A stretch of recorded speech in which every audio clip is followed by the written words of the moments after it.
नमस्कार साथियों, एक बार फिर से स्वागत है आप सभी का इस चैनल में। तो पिछले कुछ टाइम से आपने देखा होगा कि बांग्लादेश ने पाकिस्तान के साथ अपने रिलेशंस को काफी इंप्रूव किया है। इतना ही नहीं, बांग्लादेश के इंटरिम गवर्नमेंट ने चाइना के साथ भी अपने रिलेशंस को इंप्रूव करने की कोशिश की है। इसके अलावा बांग्लादेश एक और देश के साथ अपने रिलेशंस को सुधारने में लगा हुआ है और वो चीज अब होती हुई भी दिखाई दे रही है। जी हाँ, मैं बात कर रहा टर्की की। इस समय बांग्लादेश टर्की के साथ कई तरह के अलग अलग डिफेंस डील साइन करता जा रहा है, जिसमें रिसेंटली आपने सुना होगा कि बांग्लादेश ने टर्की से TB2 बैरक्टर ड्रोन खरीदा था और बांग्लादेश ने ये सारे ड्रोन्स को भारत की सीमा पर डिप्लॉय किया था। और अब दोस्तों, बहुत ही हैरान करने वाली खबर आ रही है कि बांग्लादेश टर्की के साथ एक और डील साइन करने जा रहा है, जिसके तहत टर्की बांग्लादेश को लाइट टैंक्स प्रोवाइड करने वाला है। जिसे आप यहाँ इस आर्टिकल में खुद देख सकते हैं कि बांग्लादेश टर्की के साथ बातचीत कर रहा है कि वो टर्की से 26 की संख्या में, जी हाँ, आप बिल्कुल सही सुन रहे हैं, 5 या 10 नहीं, सीधा 26 की संख्या में उनके लाइट टैंक्स को खरीदना चाहता है। यानी कि बांग्लादेश और टर्की के बीच में अब 26 टैंक की डील होने वाली है और बताया जा रहा है कि यह सारे टैंक्स की डिलीवरी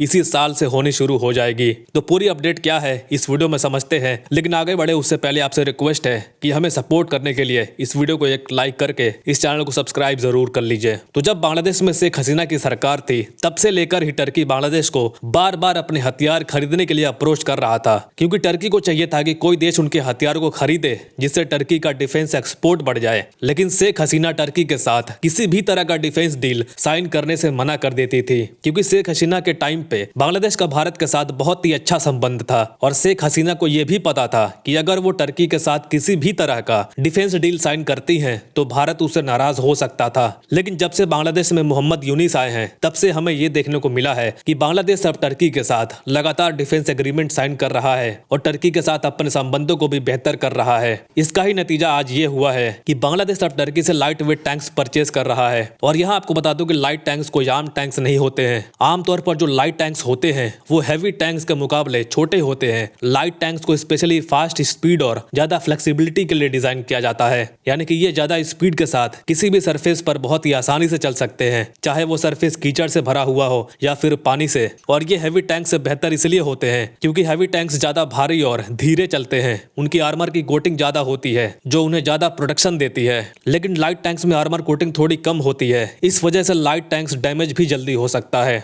इसीलिए लाइट टैंक्स को बैटलफील्ड में जल्दी मूव करने में और ज्यादा फ्लेक्सिबल ऑपरेशन करने में एडवांटेज मिलता है, जिस वजह से ये अपने दुश्मन को सरप्राइज अटैक कर पाते हैं। और आपकी जानकारी के लिए बता दें कि बांग्लादेश टर्की से खरीदा हुआ ये लाइट टैंक्स म्यांमार के खिलाफ इस्तेमाल करने के लिए नहीं खरीद रहा है, क्योंकि म्यांमार के साथ बांग्लादेश का जो बॉर्डर लगता है, वहां के सरफेस बहुत ज्यादा खराब नहीं है, वहां हैवी टैंक्स भी चलाए जा सकते हैं। लेकिन इनकी जो भारत के साथ सीमा लगती है वो बहुत ही ज्यादा डिफरेंट है। इन सभी एरियाज में कई सारे तालाब या कीचड़ देखने को मिलते हैं और ऐसे इलाकों में हैवी टैंक्स चल नहीं पाते हैं। इसीलिए बांग्लादेश जो ये लाइट टैंक्स खरीद रहा है, ये स्पेशली भारतीय सीमा के लिए ही है, जिसे साफ पता चलता है कि आने वाले टाइम में ये सभी टैंक्स को भारत के खिलाफ ही इस्तेमाल किया जाएगा। अब यहाँ हैरान करने वाली बात यह है कि बांग्लादेश की इकोनॉमी इस वक्त उस कंडीशन में नहीं है कि ये अपने डिफेंस को मजबूत करें, वो भी तरह तरह के हथियार खरीद कर, क्योंकि बांग्लादेश इस समय बहुत ही बुरे फाइनेंशियल कंडीशन से गुजर रहा है। इनके जो भी इंडस्ट्रीज थे, जो इनके इकोनॉमी को रन करते थे, जो इनकी इकोनॉमी को चलाते थे,